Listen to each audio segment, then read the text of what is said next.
How's it going, everybody? Andy McCullough from the Kansas City Star here at Kauffman Stadium with our esteemed columnist Sam Melinger. We're here to talk about the Royals' 8-3 victory over the Baltimore Orioles. The Royals scored a lot of two-out runs in one inning, but that happens somewhat often for the Royals. What does not happen and has not happened all year is Kris Medlen started for them. Sam, you wrote about this.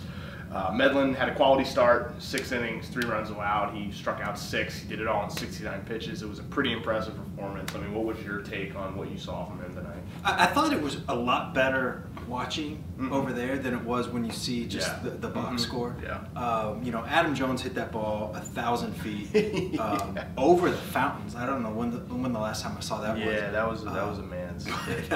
Other than that, I thought he was really good.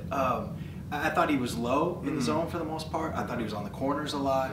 I thought he was really good. He got some strikeouts on his curveball. He got strikeouts on his fastball. Changeup got hit a little bit, but you know, I think that's gonna come along. You know what I mean? I don't know what you thought, but I was really impressed. It was a great audition for the playoff rotation. Yeah, I mean, and it's one of those things where it's hard to tell.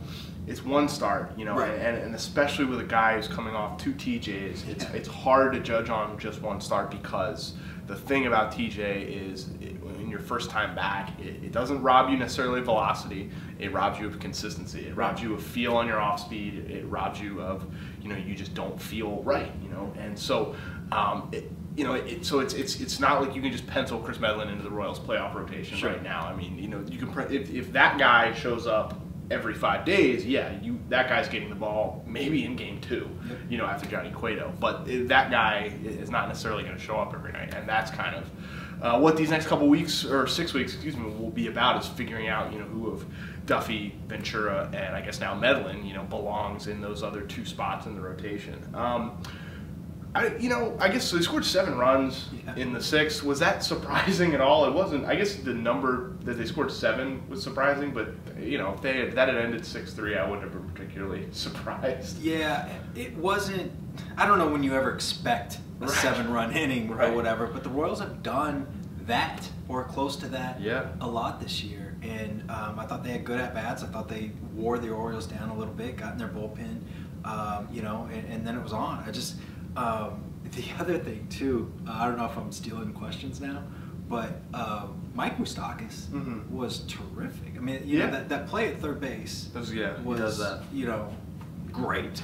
And then the home run, you know, right after what he did just yesterday in Boston. I mean, he had been going the wrong way for a little bit. You know, I think this is an encouraging sign for him. Yeah, I mean, he had been trending downward for a long time. For a couple of months, he had been a sub-600 OPS type player, which is not very good. And he made some, you know, they always, right before you have a couple nice games, you always make some adjustments. You know, he stood up a little taller in the box. He lowered his hands. He wanted to get less body in his swing and more hands. And, you know, he's had some good results. I mean, you know, again, I think the guy we saw in August is not Mike Moustakas. I think that was just the best month of his life. You mean April? April, excuse me. Yeah. What month is today? We're in August right now. Is this Russia? Is this Russia? Yeah. Well, I mean, who's to say?